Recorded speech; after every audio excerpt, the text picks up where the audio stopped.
What if loyalty demanded blood? In a quiet Nova Scotia neighborhood, a father opened a door and stepped into a trap disguised as friendship. 2 gunshots later, he was gone, and a message was sent. But this wasn't random violence. It was an execution ordered by men who call themselves brothers. Where betrayal isn't forgiven, it's erased. Behind the silence of that afternoon lies a secret world of codes, obedience, and consequences, written in lead instead of law.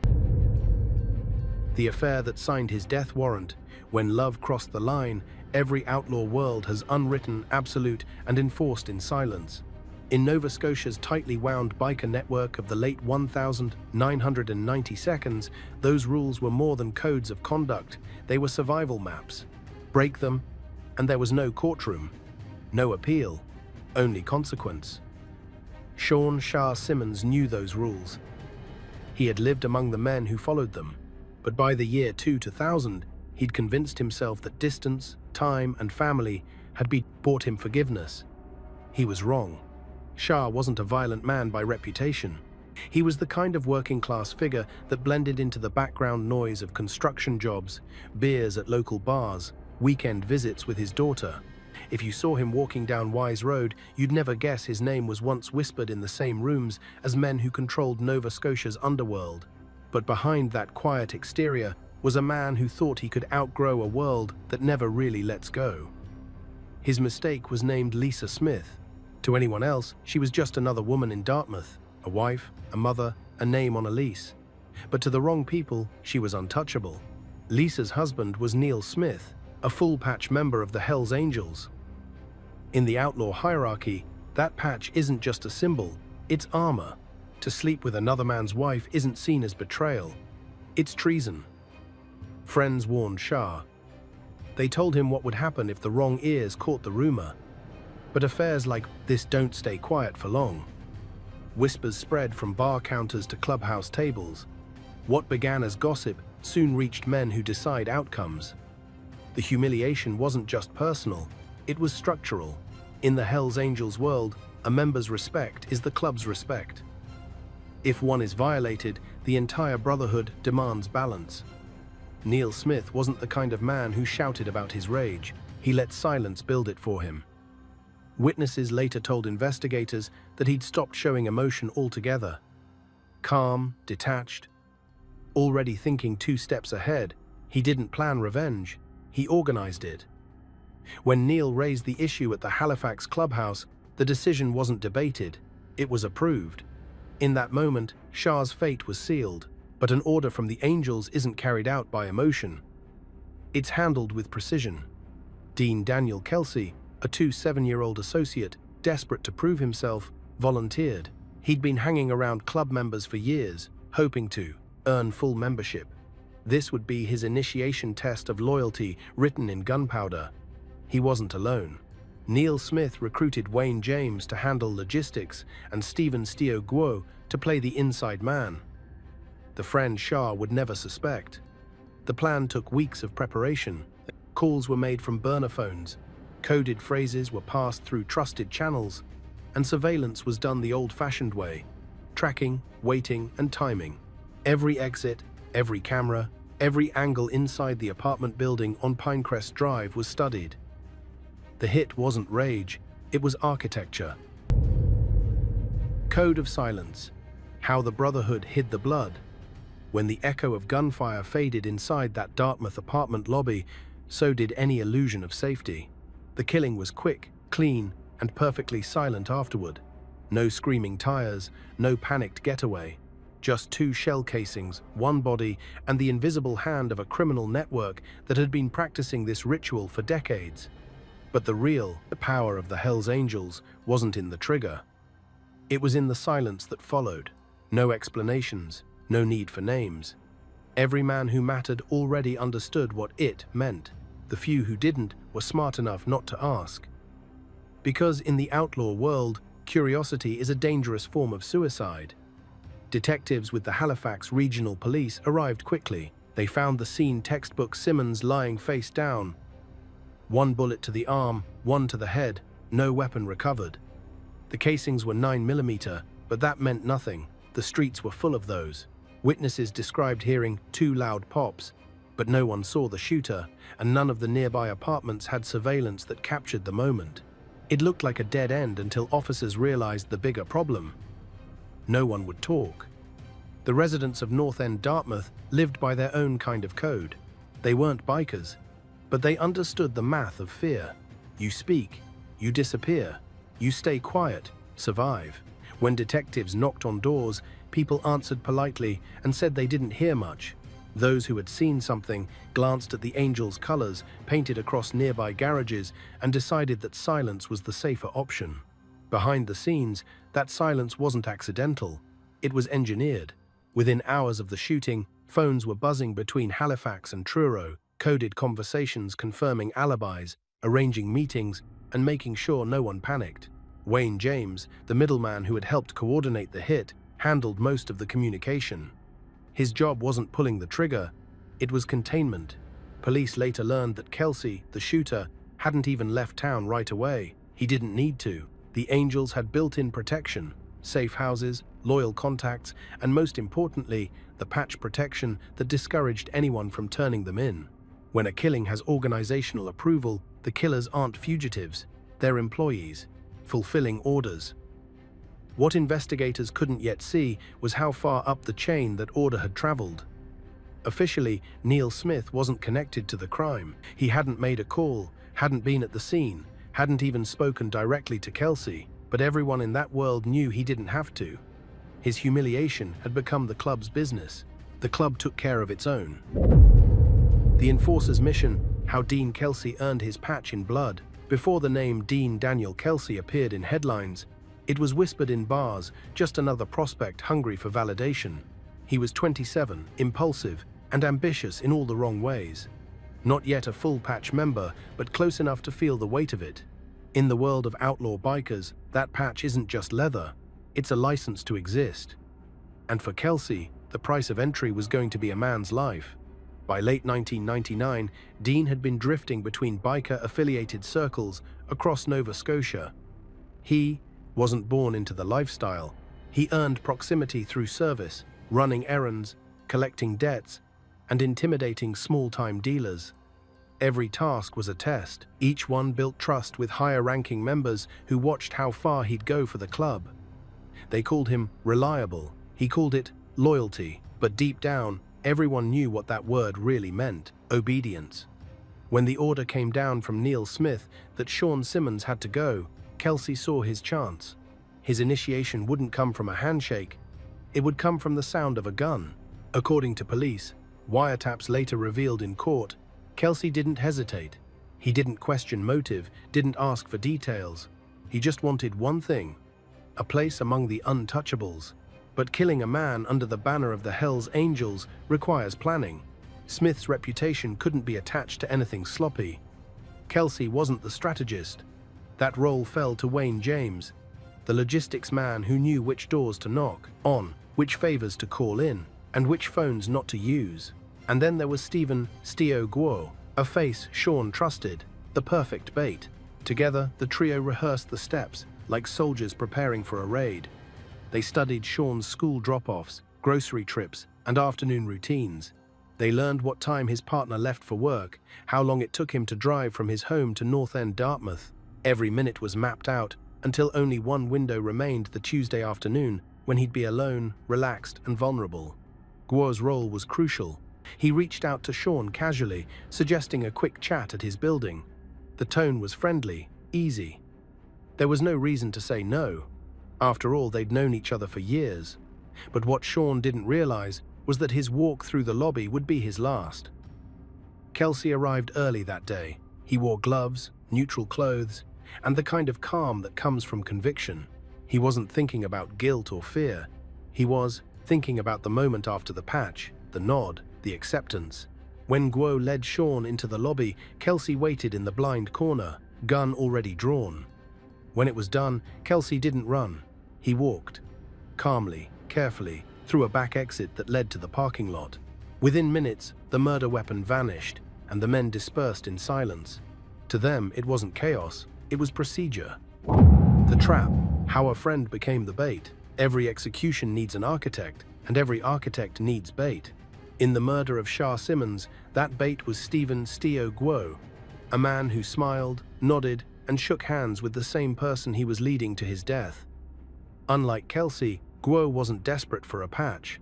He was already trusted within the Angel's orbit, useful, dependable, and just detached enough to do what needed to be done. He wasn't a shooter, he was a shepherd. His job wasn't to pull the trigger, it was to make sure the victim walked straight into it. Guo and Simmons had known each other for years. They'd shared drinks, swapped stories, and moved in the same rough circles of small-time hustlers and bikers. To Sean, Guo wasn't a danger, he was familiarity. That's what made him perfect. When Guo called one afternoon in early October, there was no hesitation. "Come by, we'll talk," he said. Casual, friendly, nothing suspicious. Sean didn't know that every word had been rehearsed. Guo lived in a mid-rise apartment on Pinecrest Drive, one of those concrete buildings that look like any other until you realize how much can happen behind its locked doors. He'd already walked the lobby with Kelsey days earlier, pointing out blind spots and corners where sound died. The building's 1,970 seconds construction made it ideal for an ambush. Narrow sightlines, thin hallways, and no direct view from the street. To the men planning the hit, it wasn't just a meeting place, it was a trap designed by architecture itself. The timing was perfect. 2:45 p.m., October 3rd, 2000. Kelsey arrived first, calm and methodical. He slipped through a side door, carrying the pistol Wayne James had supplied. Guo followed a few minutes later, pretending nothing was wrong. Outside, the autumn air was crisp and quiet, the kind of day when you notice the crunch of leaves beneath your boots. Inside, the clock ticked louder than the building's old radiator. At 2:49, Simmons walked through the glass doors. Security footage later showed him pausing to brush dirt from his jacket, then smiling as he spotted Guo. They greeted each other like old friends. No sign of tension, no hesitation. Guo led him toward the center of the lobby, exactly where Kelsey waited in the shadow between two support columns. If you froze the frame right there, it would look ordinary. Two men talking, one listening, one waiting. But a few seconds later, Kelsey stepped out. The first shot tore through Simmons's arm, spinning him sideways. The second hit him clean in the head. He dropped instantly. Blood pooled on the tile as Guo stepped back, eyes fixed forward, rehearsed calm, masking the panic that came after. Guo walked away first, out the front door, head down. Kelsey took the back exit, disappearing into the bright afternoon. By the time neighbors opened their doors to see what had happened, both men were gone. The execution, two shots that spoke for the Brotherhood, October 3rd, 2000. The air in Dartmouth was cool, the kind of autumn day that feels harmless, forgettable until something burns it into memory. At exactly 2:49 p.m., Sean Simmons walked into the apartment lobby on Pinecrest Drive, expecting conversation, not death. Within minutes, that building would turn from concrete to crime scene. 2 shots, 2 seconds. One message from a Brotherhood that never forgives. Inside the lobby, time stretched in strange ways. The CCTV camera's grainy frame caught everything and nothing at once. No sound, just movement. Simmons entered first, relaxed, casual. His posture was loose, his guard down. He didn't look like a man expecting an ambush. He looked like a man meeting a friend. Behind the wall, Dean Kelsey steadied his hand. He wasn't breathing fast. His pulse didn't spike. He'd been coached to stay calm, to remember that the mission wasn't personal. It was a duty. His gun, a 9mm semi-automatic, had already been cleaned, loaded, and handled with gloves. 1 round in the chamber, 1 ready to follow. Stephen Steo Guo played his part perfectly. He stood near the mailboxes, talking casually, blocking Simmons's view of the corner. The conversation was short, maybe about work or errands, small talk to keep him still.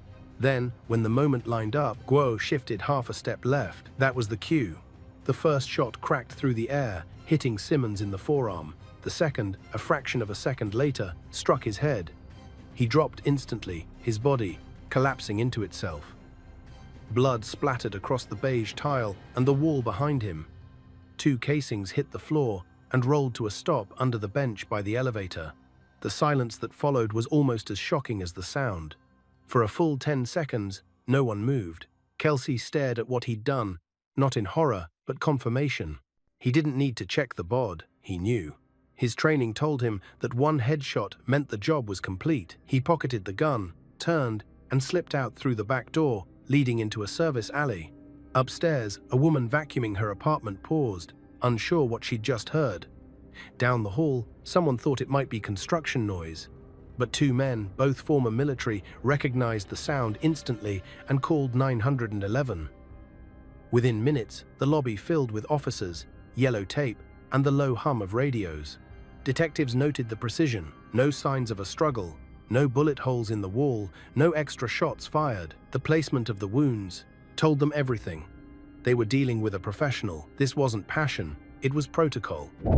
The investigation, unraveling the Brotherhood's blueprint. Them for the third, fourth, and fifth times. They spoke of a father, son, and brother who was much beloved when his life was cut short by Dean Kelsey.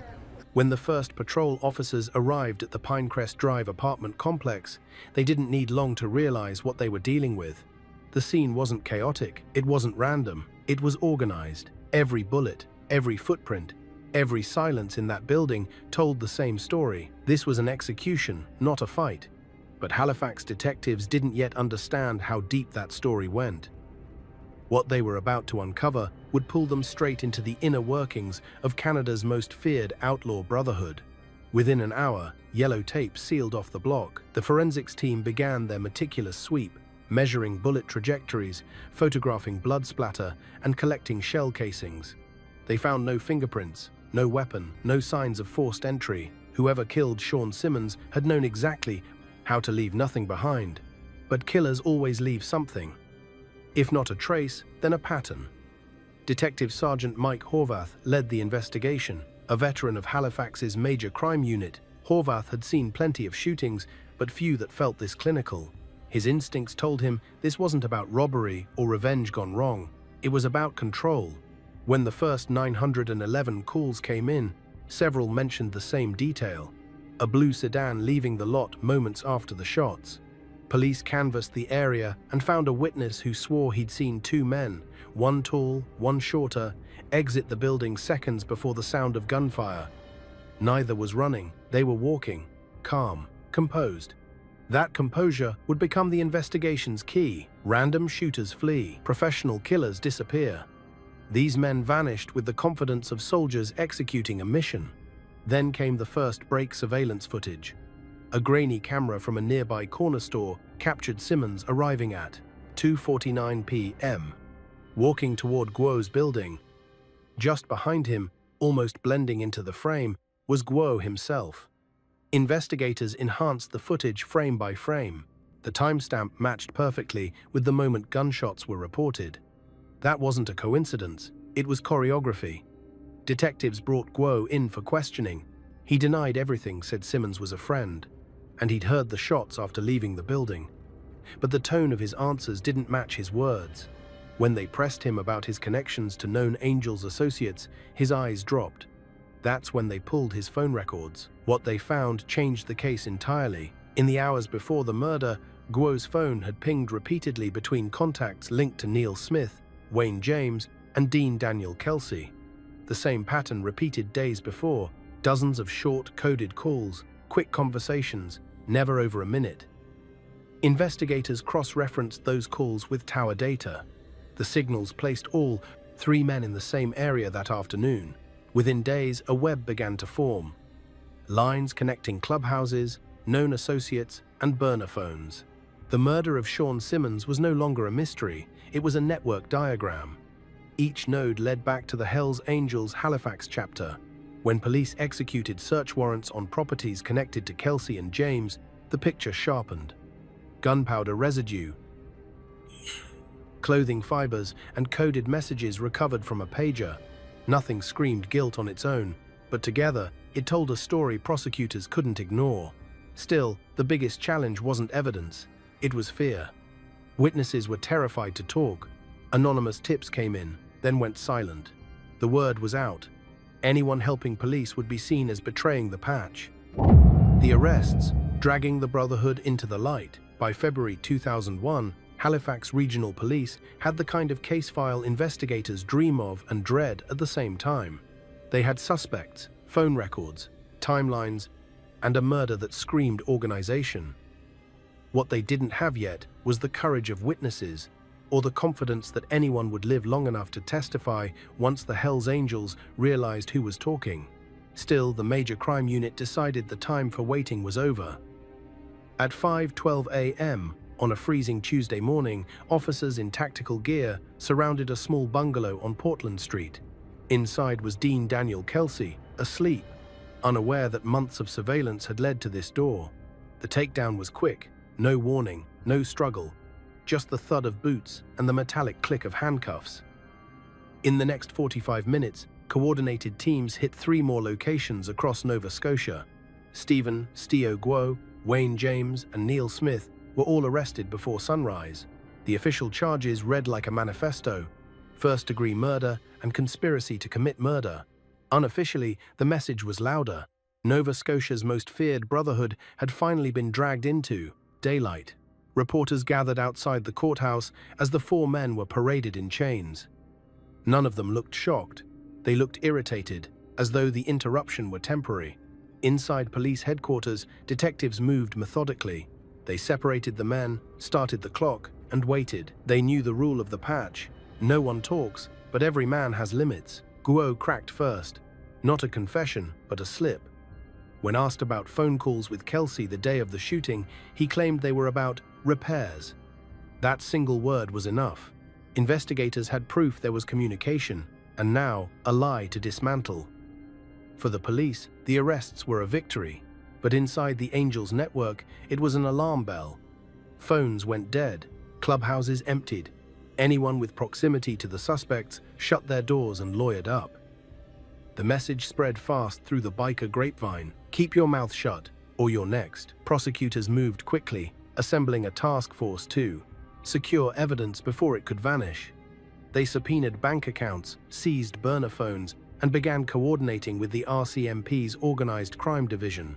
The sheer scale of what they uncovered stunned even seasoned investigators. The conspiracy wasn't confined to 4 men. It stretched through a network of intermediaries who provided guns, vehicles, and alibis. This wasn't a spontaneous act of rage. It was an operation, and everyone involved had played their role. As word of the arrest spread, Dartmouth residents felt a strange mix of relief and dread. Relief that someone might finally pay. Dread that justice might provoke retaliation. Patrol cars lingered near witnesses' homes. Officers were warned not to walk alone. The Brotherhood had long memories, and humiliation was never forgotten. The trial. When the Outlaw Code faced the courtroom, June 2003, inside the Nova Scotia Supreme Court, the air was electric, tense, and heavy with anticipation. Every seat in the gallery was filled with reporters, family members, detectives, and quiet men in leather jackets who didn't take notes or clap. They just watched. For the first time, the secretive order of the Hells Angels was being dissected in public. And sitting at the defense table were the men accused of enforcing that order: Dean Daniel Kelsey, Stephen "Steo" Guo, Wayne James, and Neil Smith. The Crown's opening argument was methodical and devastating. Prosecutor Peter Craig didn't begin with the murder itself. He began with the motive of a story of pride, betrayal, and retribution within one of the most disciplined criminal organizations in Canada. This wasn't passion, he told the jury. This was policy. He laid out the structure of the Hells Angels like a corporate flowchart. Patch members at the top, prospects beneath them, associates below that. Each role had duties, and the punishment for disobedience wasn't demotion, it was death. When Neil Smith's wife's the affair with Simmons became known, it wasn't just a personal embarrassment. It was a challenge to authority, a crack in the club's armor. The order for execution, the Crown argued, was both punishment and a demonstration to anyone who might think disrespect could go unanswered. Then came the evidence. Phone records linking Kelsey, Guo, James, and Smith in the days leading up to the murder. Surveillance footage showing Simmons and Guo entering the building minutes before the killing. Gunshot residue was recovered from clothing in Kelsey's home. Witness testimony describing coded conversations about a problem being handled. Piece by piece, The Crown built a timeline so tight that even the defense struggled to find air between the facts. But the real power of the trial came from insiders. Former biker associates, some in witness protection, took the stand and revealed what few civilians ever hear: how decisions to kill are made behind closed doors. They described meetings where members voted on punishments, where loyalty was measured not by money or respect, but by obedience. One witness, identified only as Jay, explained how club rules treated any insult to a full patch member as an insult to all. "When the word goes out," he said, "you don't ask why, you just do it." The defense fought back hard. They tried to discredit witnesses, calling them liars with motives, men who'd turned on their brothers to save themselves. They argued that the forensic evidence was circumstantial, that the phone records proved contact, not conspiracy. "A call isn't a crime," one defense lawyer said, "and a friendship isn't a murder plot." But the prosecution had momentum. When the ballistic expert took the stand, the courtroom fell silent. He showed the jury photos of the 2 shell casings found under the lobby bench. Both were fired from the same weapon, a gun consistent with one traced back to Kelsey through a chain of Angel's associates. By the time closing arguments came, the jury had already seen enough. The defense pleaded for doubt. The prosecution demanded accountability.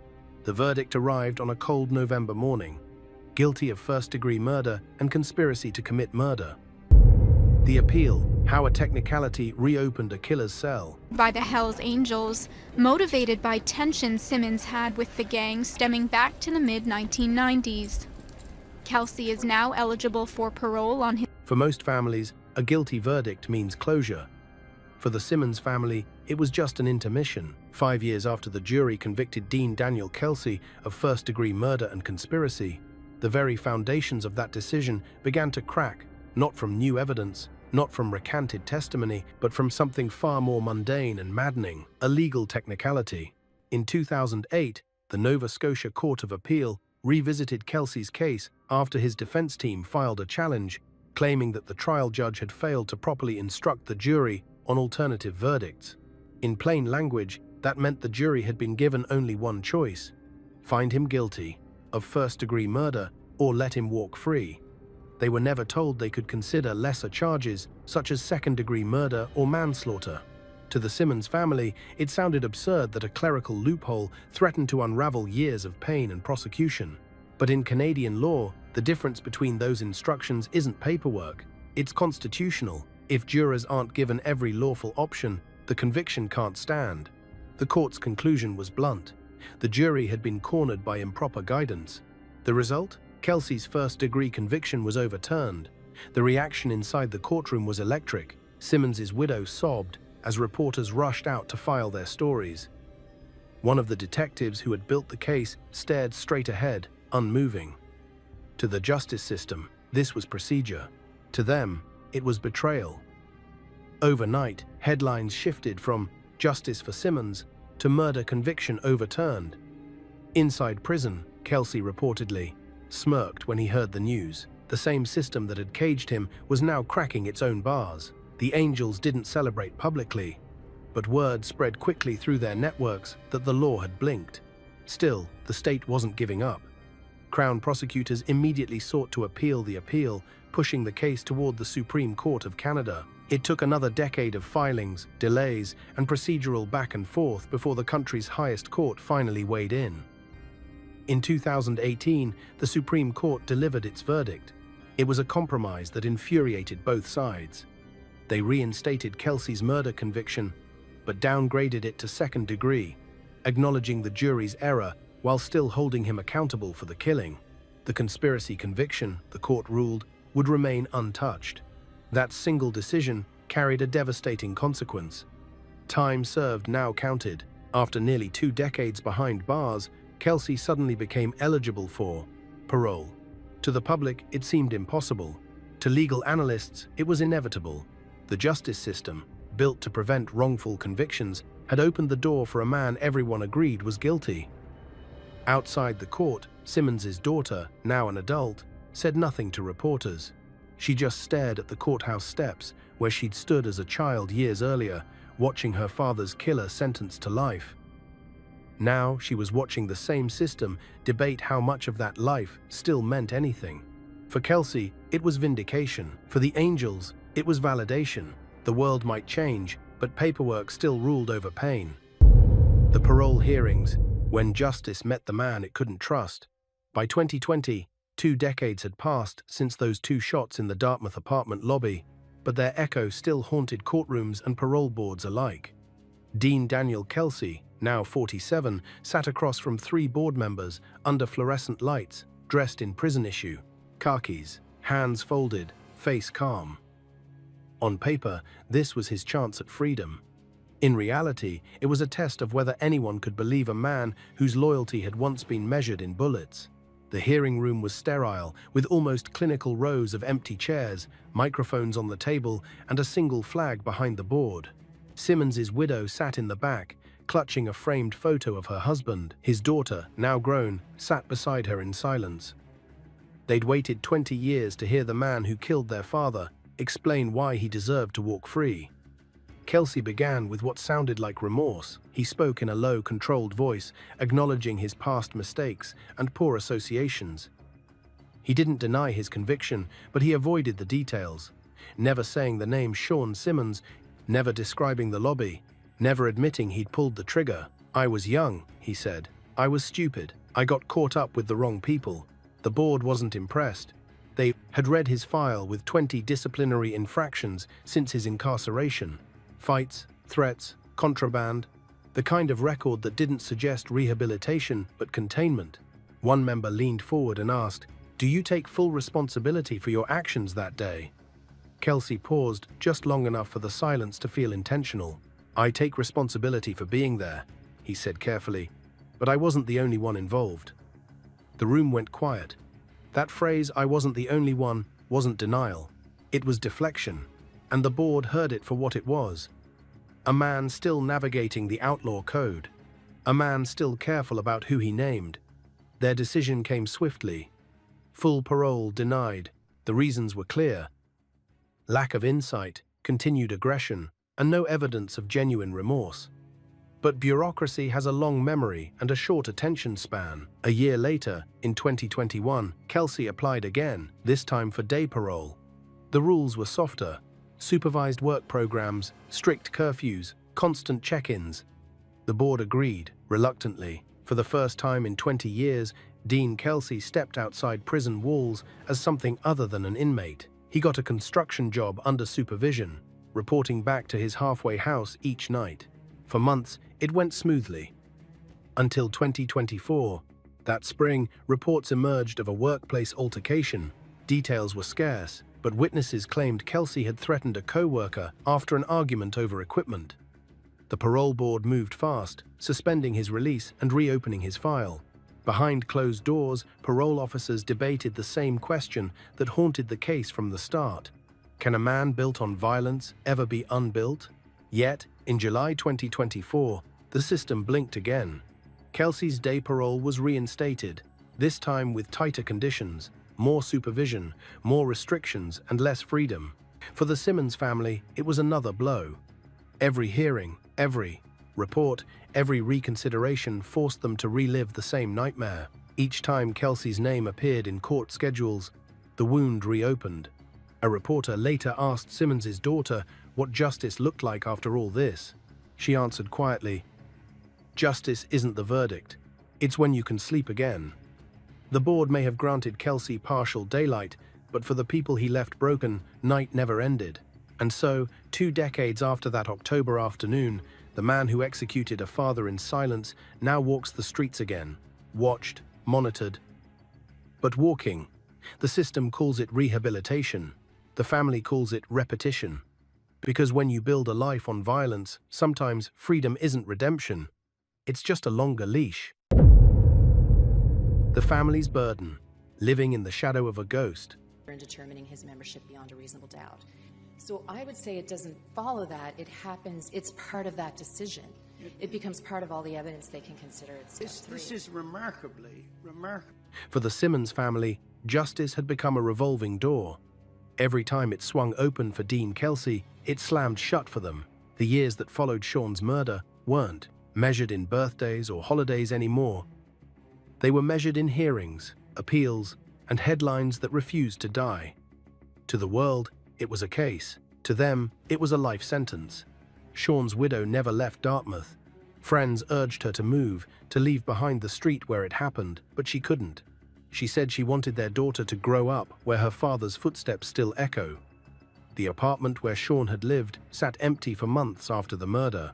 When she finally packed it up, she kept only two things: a jacket he'd worn to work and the photo he'd taken with their daughter the week before he died. Each time Kelsey's name appeared in the news, it resurfaced on her kitchen table, stained with time but never forgotten. The media called it the Hells Angels affair killing, reducing Sean's life to a headline about betrayal and revenge. What they never wrote about were the nights his daughter woke up, screaming from dreams she couldn't explain, or how every loud noise outside made her flinch. When the first appeal overturned Kelsey's life sentence, the widow told a reporter, "They say justice is blind, but I think it's deaf too." She refused interviews after that. The more the case dragged on, the more she disappeared from public view. The same community that once rallied around her slowly went quiet.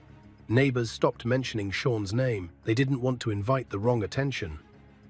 The Hells Angels didn't threaten her directly, but their presence hung over Dartmouth like fog, unseen yet unmistakable. Her daughter, meanwhile, grew up with a shadow most people couldn't imagine. At school, when classmates whispered about the biker killing, she pretended not to hear. At graduation, she left an empty chair next to her mother. When she got her first job, she placed that same photo of her and her father on her desk. She told co-workers he worked construction. She never mentioned how he died. Each parole hearing forced them to reopen wounds that had never fully closed. They sat through the same testimony, the same emotionless explanations, and the same polite apologies from a man who never said her father's name. It wasn't closure. It was torture in legal form. By 2024, when Kelsey's day parole was reinstated, the widow told a friend she no longer felt anger, just exhaustion. "I used to pray for justice," she said quietly. "Now I just pray he doesn't walk past me on the street." For the justice system, the case had run its course. But for the Simmons family, time had frozen in that lobby on October 3rd, 2000. Every sound, every image, every unanswered question remained as vivid as the day it happened. To the world, the murder of Sean Simmons was history. To his family, it was still yesterday. And somewhere in Dartmouth, under the hum of streetlights and the quiet of early morning, the woman still checks her locks twice because ghosts don't knock. Sometimes they wear parole bracelets. The Brotherhood's silence, how the angels outsmarted the law. 14 years later, the Nova Scotia Appeal Court ordered an historic retrial over concerns about errors made by the judge. The Supreme Court of Canada ruled earlier this year that a new trial would not be necessary. While the courts dissected evidence and the media hunted headlines, the Hells Angels never broke stride. To them, the trial, the appeals, and the parole hearings weren't defeats. They were inconveniences, because the secret to their longevity wasn't just fear or violence. It was silence, engineered and perfected over decades. After the arrests in 2001, the Halifax and Dartmouth clubhouses went dark for weeks. No bikes parked outside, no gatherings, no chatter. It wasn't panic, it was protocol. When law enforcement strikes, the angels don't argue with the system. They disappear into it. Lawyers replace patches. Code replaces chaos. Every man knows exactly what to say. No comment. Every associate knows what not to do. Talk. Investigators were frustrated but impressed. No wiretaps captured, no confessions, no phones were left unsecured, and no one ever used names when discussing jobs. Instead, the angels spoke in logistics shipments, deliveries, schedules, orders that sound harmless in court but carry lethal weight on the street. What made the Simmons hit so revealing to police wasn't the murder itself, but how it proved the angels' efficiency. They didn't need to improvise. They followed a playbook. A member feels disrespected, the club votes, a target is identified, the prospect carries it out. Afterward, the shooters are protected by a wall of hierarchy and legal insulation. By the time detectives pieced together who planned what, The paper trail was already scrubbed clean. The phones were dumped. The gun vanished. Even the apartment's cleaning crew found the lobby spotless within a day. It was as if the execution had never happened. That wasn't an incident. It was DAR design. The Angels understood something most gangs never learned. Violence isn't profitable unless it's controlled. They didn't start wars unless they were certain of victory. And when punishment was required, it wasn't emotional. It was administrative. Sean Simmons's killing was treated like paperwork, an internal correction filed in blood. Law enforcement tried to exploit fractures, sending informants and flipping associates. But inside the Angels, loyalty wasn't based on trust. It was based on leverage. Everyone owed someone something: money, protection, silence. Betray one, and you'd be hunted by all. By the time Kelsey stood trial, the higher-ups had already restructured their networks. Front companies replaced old clubhouses. Lawyers handled communication chains. Outlaw faces faded, and corporate fronts appeared. The Angels had evolved from gang to institution, their crimes hidden beneath contracts, their violence buried under layers of respectability. So when prosecutors called the case a victory, the Angels saw it differently.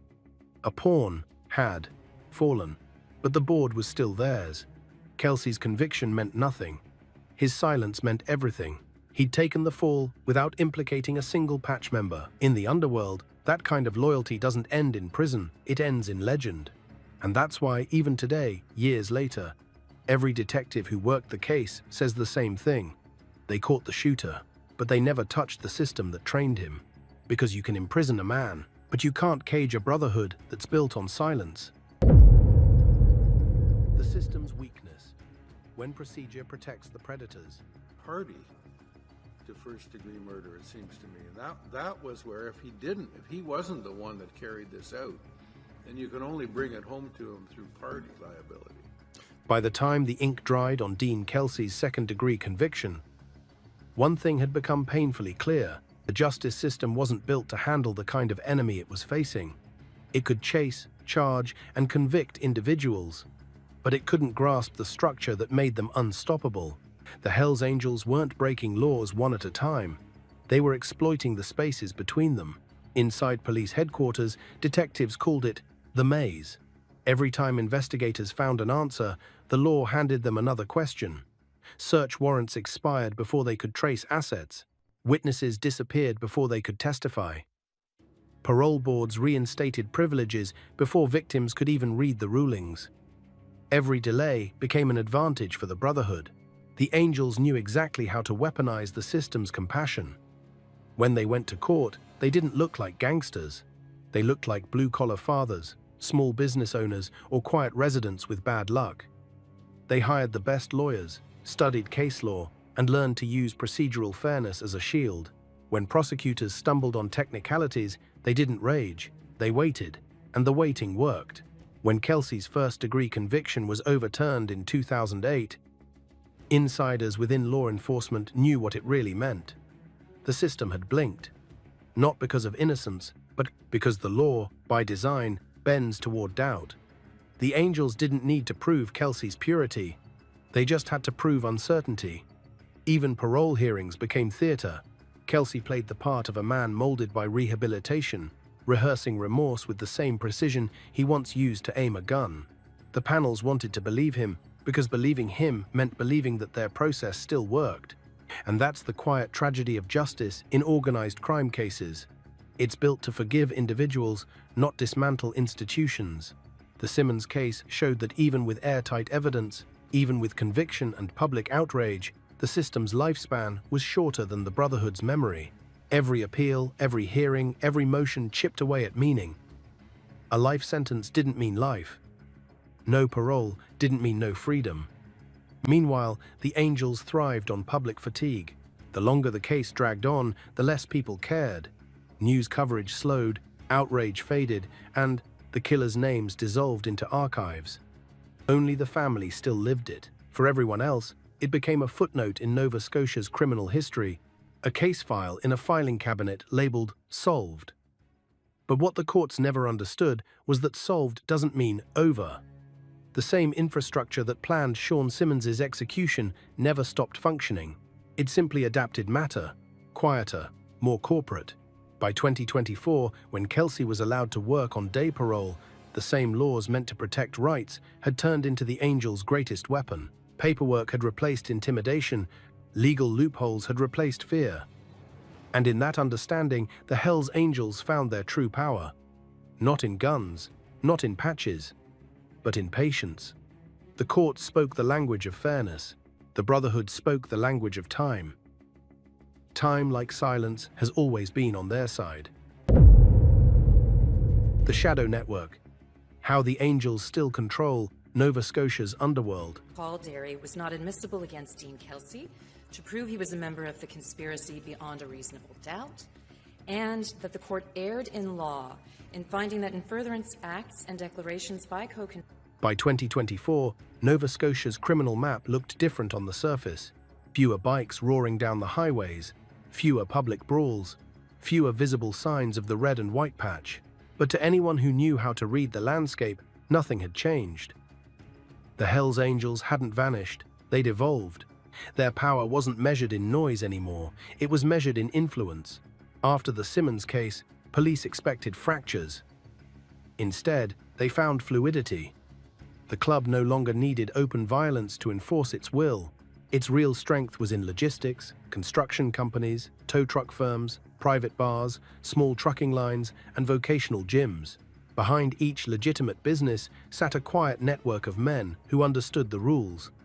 Move cash, move product, say nothing. At the center of it all were support clubs, smaller biker crews that acted as satellites for the Angels. They wore different colors, but served one purpose: insulation. If police hit one layer, another absorbed the impact. One club handled surveillance, another ran transport, and another collected debts. Every group pretended independence while funneling profits back into the same bloodstream. Sources inside law enforcement began calling it the Ghost Chapter. There were no visible meetings, no official clubhouse, no posted hierarchy. But phones still rang, orders still moved, and money still flowed. The Angels didn't need territory anymore. They owned infrastructure. The shift was strategic. Big displays of violence draw headlines and heat. Quiet corruption doesn't. The Simmons execution had taught them that the law only sees what it can explain, and bureaucracy can't explain silence. So the Angels built an empire designed to disappear into everyday life. They diversified into cryptocurrency, offshore gambling, and counterfeit supply chains that stretched from Nova Scotia's ports to Montreal and beyond. When police conducted raids in 2023 targeting organized smuggling at the port of Halifax, familiar fingerprints appeared in unfamiliar places.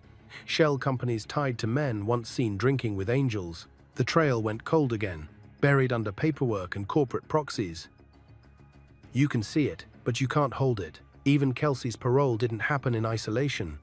Sources hinted that his reintegration job placement came through a company with quiet biker ties, the way of keeping him on a leash, ensuring his loyalty stayed where it belonged. The Brotherhood doesn't forget its soldiers, it manages them.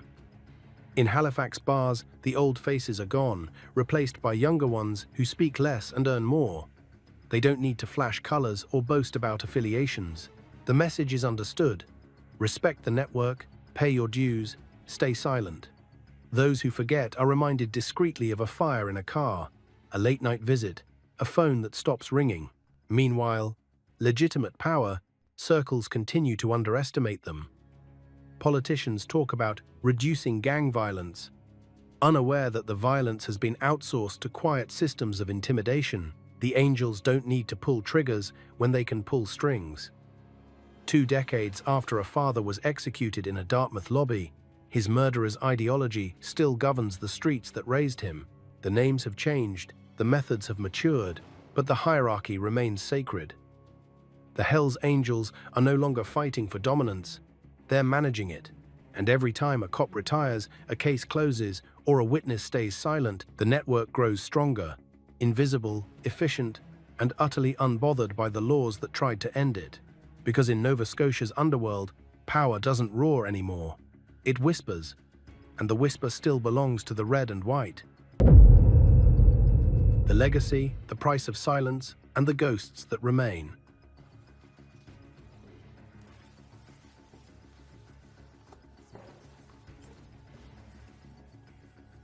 Good morning. Good morning. Good morning, Justices. 24 years after 2 gunshots ended Sean Simmons' life, the echoes still linger in Nova Scotia's cold air. The faces have changed, the clubhouses have quieted, and the headlines have faded. But the story hasn't ended. It lives in the cracks of every courthouse floor, in the whispers of every detective who worked the case, and in the silence of a family that never got its closure. The Hells Angels didn't just kill a man. They rewrote what justice means when power lives outside the law. For investigators who chased the case from day one, the Simmons murder became a lesson in endurance. Files that once sat thick with evidence are now archived in climate-controlled basements, marked closed. But no one who worked that scene believes closure ever really came. They saw too much precision, too much coordination, too much cold professionalism for this to be a one-off crime. The same blueprint that killed Simmons could be copied at any time, anywhere. Dean Kelsey's name remains a quiet embarrassment for the justice system. He wasn't acquitted, he was adjusted. The man who executed a father for someone else's pride now walks supervised streets. A living contradiction between guilt and freedom. When he sits in a coffee shop or boards a bus, no one recognizes him. He's just another middle-aged man with tired eyes and a short fuse. But the families who see his photo on parole records know exactly what he is. A reminder that even monsters can find legal loopholes.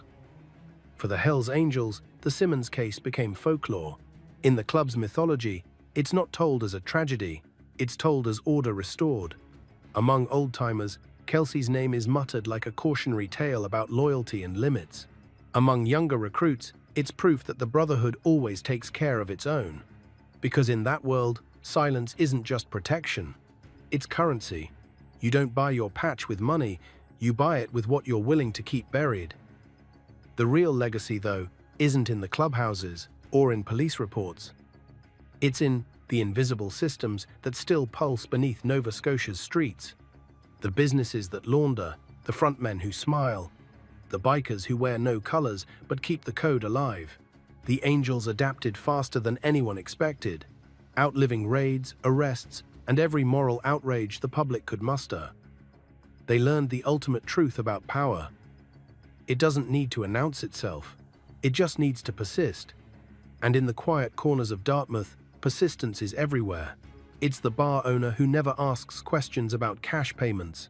It's in the longshoreman who turns away when a crate goes missing from a dock. It's in the family who still won't speak on camera, afraid that even after all these years, the wrong word might bring an old ghost to their door. The courts declared justice delivered.